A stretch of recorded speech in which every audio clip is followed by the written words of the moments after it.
আমাদেরকেও সিদ্ধান্ত নেওয়া লাগবে আগামীতে আর যাই হোক কোন নারীকে আমরা এই দেশের প্রধানমন্ত্রী বানাবো না।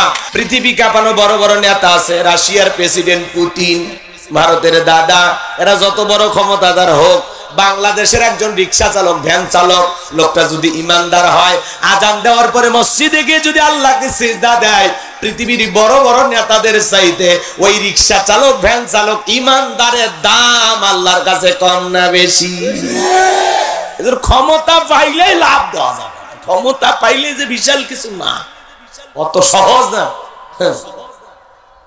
আমেরিকা দেখেন তাম পৃথিবীতে ওরা কিভাবে খেলা খেলে, ওরা নারীর ক্ষমতা থেকে পুরো পৃথিবীকে উৎসাহ দেয় যে না, নারীদেরও ক্ষমতায় যাওয়া দরকার, নারীরাও প্রধানমন্ত্রী হবে, নারীরাও রাষ্ট্র চালাবে, কি ডায়লগ দেয়। অথচ আজ পর্যন্ত আমেরিকার ইতিহাসে কোন নারীকে তারা প্রেসিডেন্ট বানায়।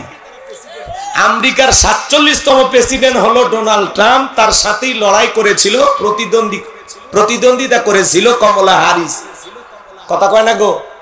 তার মানে আমেরিকা কত বড় সেনা দেখছেন, ওরা কখনো কোন নারীকে ওদের নেতা বানায় না। কথা বলেন, আমাদেরকেও সিদ্ধান্ত নেওয়া লাগবে আগামীতে আর যাই হোক কোন নারীকে আমরা এই দেশের প্রধানমন্ত্রী বানাবো না। আগামীতে বাংলাদেশের পুরুষ প্রধানমন্ত্রী কারা কারা চান? হাত তুলে দেন, লিল্লাহে তাকবীর, হাত নামান। নারীদের দেখার দিন শেষ, আগামীতে পুরুষের বাংলাদেশ। কথা বলে ঠিক কিনা? নারীদেরকে প্রধানমন্ত্রী বানানো যাবে না, নারীদের রাগ বেশি, জেদ বেশি। কথা বলে দেখেন না, স্বামীর সাথে ঝগড়া লাগে হাড়ি পাতিল ভেঙে ফেলে দেয়, স্বামী তুলে আছাড় মারে, আর মেয়েরা যদি একবার শান্তির জায়গা পায় জীবন চলে যাবে, ওই জায়গা ছাড়বি না। 16 বছর লাগছে ছাড়তে, কথা কন নাকি আপনারা? তারপরেও কি দেশের বাইরে যায় আমাদেরকে শান্তিতে রাখছে না? মাঝে মাঝে কল রেকর্ড ফাঁস হয়, আসতে চায়। কথা কয় না কে? আমি চট করে ঢুকবো, দেশের কাছে আছি, আপনি আসবেন তো গেলেন কেন? কি দরকার ছিল যাওয়ার? হ্যাঁ, ঈশ্বর চাচাকে বলা হয় স্বৈরাচার শাসক। হ্যাঁ, ঈশ্বর চাচা ক্ষমতা থেকে পদত্যাগ করে জেলে গেছে, দেশ ছাড়েনি, বাপের বেটা। দেশ নেত্রী যেই দিকে ইশারা দিত ওই দিকে ঘুরতো। আর একবার বলেছিল না, আমি ভারতকে যা দিয়েছি ভারত কোনো দিন ভুলবে না। কথা কর। এই জন্য খবরদার আর কোন নারীকে এই দেশের প্রধানমন্ত্রী বানাবো না, মনে থাকবে তো ইনশাআল্লাহ। আর উনি আসতে চায়, আমরা বলবো বারবার আপনি আসেন, আপনার আসা দরকার আছে। কেন আসবেন না? আপনি মেয়ে মানুষ, কতদিন বাহিরে থাকবেন, আপনাকে দেখার কেউ নাই, আপনি আসেন। কথা কয় না? ববু আইবা তুমি আইবা গো, সেই দিন আইসা বুবু ক্ষমতা পাইবা না। ও ববু আইবা তুমি আইবা গো, সেই দিন আইসা বুবু ক্ষমতা পাইবা না। খোঁজ নাই বুবু কাদের কাকার, অবস্থা খারাপ দরবেশ বাবার, হাউন আঙ্কেল এখন সামনেও আসে না। নেতা কর্মী সব জেলের ভিতর, আমি আসি ডরের ওপর, কখন জানি আসে গ্রেপ্তারি পরোয়ানা। বুবু আইবা তুমি আইবা গো, সেই দিন আইসা বুবু সিয়ার পাইবা না। হ্যাঁ, ক্ষমতার চেয়ার থেকে নামা সহজ, কিন্তু এই চেয়ারে ওঠা কঠিন। কতক্ষণ ঠিক কিনা? আমার ভাইরা মন খারাপ করবেন না, চলেন সামনের দিকে যাই। এজন্য ক্ষমতা পাইলে সফল হওয়া যাবে না, টাকা থাকলে সফল হওয়া যাবে না, যশ খ্যাতি থাকলে সফল হওয়া যাবে না। আল্লাহর কাছে সফল হতে পারবে তারা ঈমান আনবে যারা। কদাফলাহাল মুমিনুন, অবশ্যই মুমিনেরা সফল, অলরেডি মুমিনেরা সফল। সফল হয়েছে তারা, ঈমান এনেছে যারা। আপনার চেহারা কালো হোক, ফর্সা হোক, লম্বা হন, খাটো হন, ধনী হন, গরিব হন, তাতে কোনো সমস্যা নাই। আপনার ভিতরে ঈমান নামের সম্পদ আছে, আল্লাহর কাছে আপনার দাম আছে। বলুন আল্লাহু আকবার। তাহলে এদিক খেয়াল করেন, আপনার আমার ভিতরে ঈমান আছে, আল্লাহর কাছে দাম আছে। এই জীবনে যদি আল্লাহর কাছে দামি হতে পারি, আর কিছু চাওয়ার আছে? তাহলে আমি বলবো সফল হয়েছে কারা? আপনারা বলবেন ঈমান এনেছে যারা। বলতে পারবেন না? তাহলে বলেন সফল হয়েছে কারা? ঈমানদার সারা দুনিয়াতেও সফল হওয়া যায় না, আখিরাতেও সফল হওয়া। আর দুনিয়াতে ক্ষণিকের জন্য সফল হতে পারলেও আখিরাতে সফল হওয়ার কোনো সুযোগ তাহলে ঈমান নামের পাসপোর্ট সবার থাকা দরকার আছে না না? ঈমান নামের পাসপোর্ট আছে যার, জান্নাতের ভিসা লাগবে তার। আল্লাহু আকবার কর। এইবার শোনেন মুমিন বান্দার 7টি গুণাবলী, সময় কম, চলুন আমরা 1 নাম্বার গুণাবলী শুরু করে দিলাম। এদিকে খেয়াল করেন, ছোট্ট একটা প্রশ্ন আপনাদেরকে করি, জবাব দিতে পারবেন? বলেন তো, জোহরের নামাজের পূর্বে যদি একজন অমুসলিম ঈমান গ্রহণ করে, ওই ব্যক্তির উপরে জোহরের সালাত আদায় করা কি ফরজ? মাশাআল্লাহ। তো মুমিন জীবনের সবচেয়ে গুরুত্বপূর্ণ ইবাদতের নাম হলো সালাত। এদিকে খেয়াল করেন, আল্লাহ যখন মুমিন বান্দাদের 7টি কোয়ালিটি নিয়ে আলোচনা শুরু করলেন, আল্লাহ তাআলা 1 নাম্বার সালাত দিয়ে শুরু করেছেন। কিয়ামতের ময়দানে সর্বপ্রথম আল্লাহ তাআলা সালাতের হিসাব নেবেন। আল্লাহু আকবার বলেন। এইবার মুমিন বান্দার 1 নাম্বার গুণাবলী, যুবক যারা আসছো নিরাশ হয় না, 4 নাম্বার গুণাবলীতে যুবকদের ওয়াজ আছে। কয় নাম্বার? 4 নাম্বার। তোমরাও যুবক, আমিও যুবক, তোমাদের মনের দুঃখটা আমি বুঝি।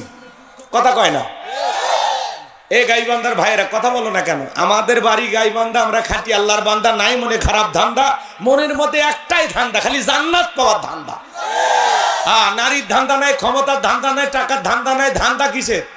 জান্নাত পাওয়ার। মনে থাকবে তো ইনশাআল্লাহ? তাহলে এই ডায়লগ মুখস্থ থাকবে।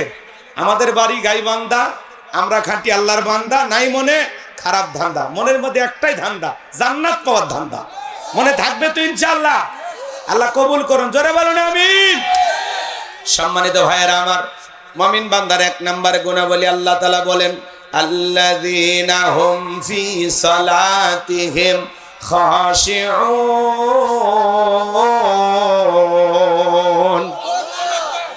মুমিন বান্দার 1 নাম্বার গুণাবলী, যারা নিজেদের সালাত বিনয়ের সহিত, নম্রতার সহিত, আল্লাহর ভয় নিয়ে আদায় করে। আপনি আমি যখন সালাত আদায় করব, অন্তরে ভয় থাকতে হবে কার? বিনয়ের সহিত, নম্রতার সহিত। এই আয়াতের ব্যাখ্যায় তাফসীরকাররা লিখেছেন, তাফসীর ইবনে কাসির থেকে বলতেছি, মাজার গো আমার তাফসীরকাররা লিখেছেন, অন্তরের ভিতরে চিন্তা, দুশ্চিন্তা, বিবির কথা, সংসারের কথা, ব্যবসা বাণিজ্যের কথা, দুনিয়াবি কোনো চিন্তা ভাবনা মনের মধ্যে রাখা যাবে না।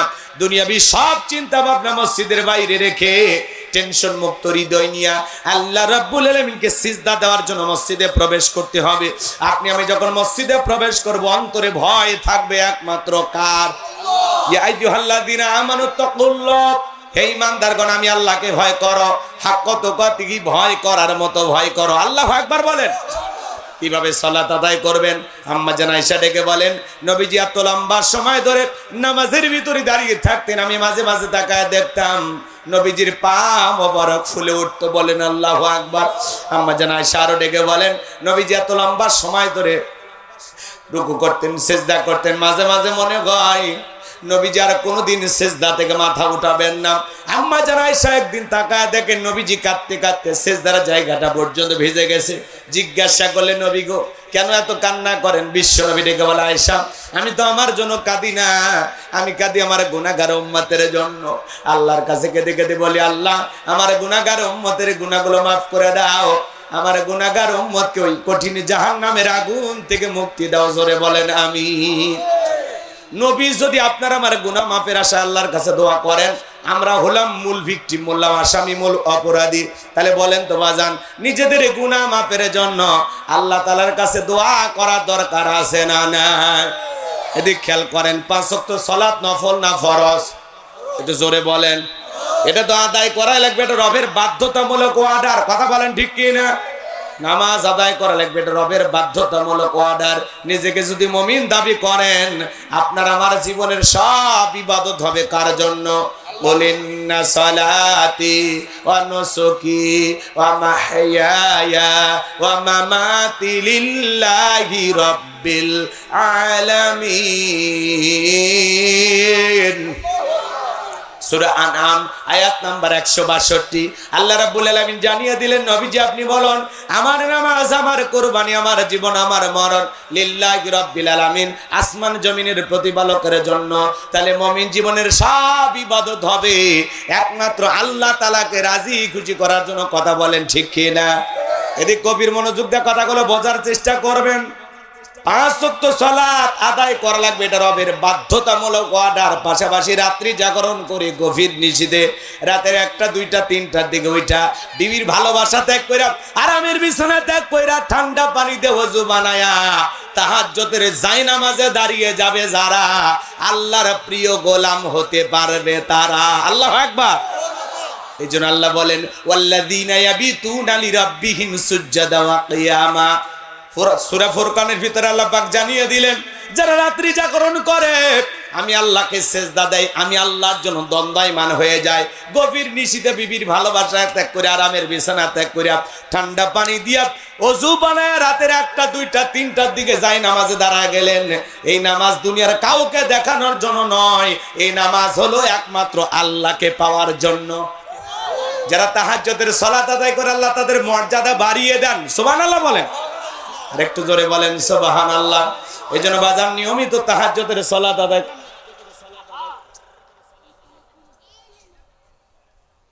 মানুষ হবেন না,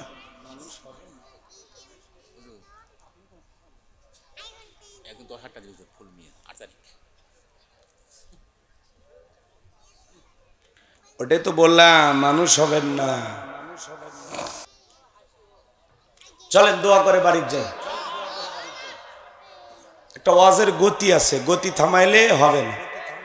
আমি বারবার বলছি আশেপাশে কেউ কথা বলবে, উনি আসে কানে কানে কথা কয়, ওই কথা আমার কানে আসে।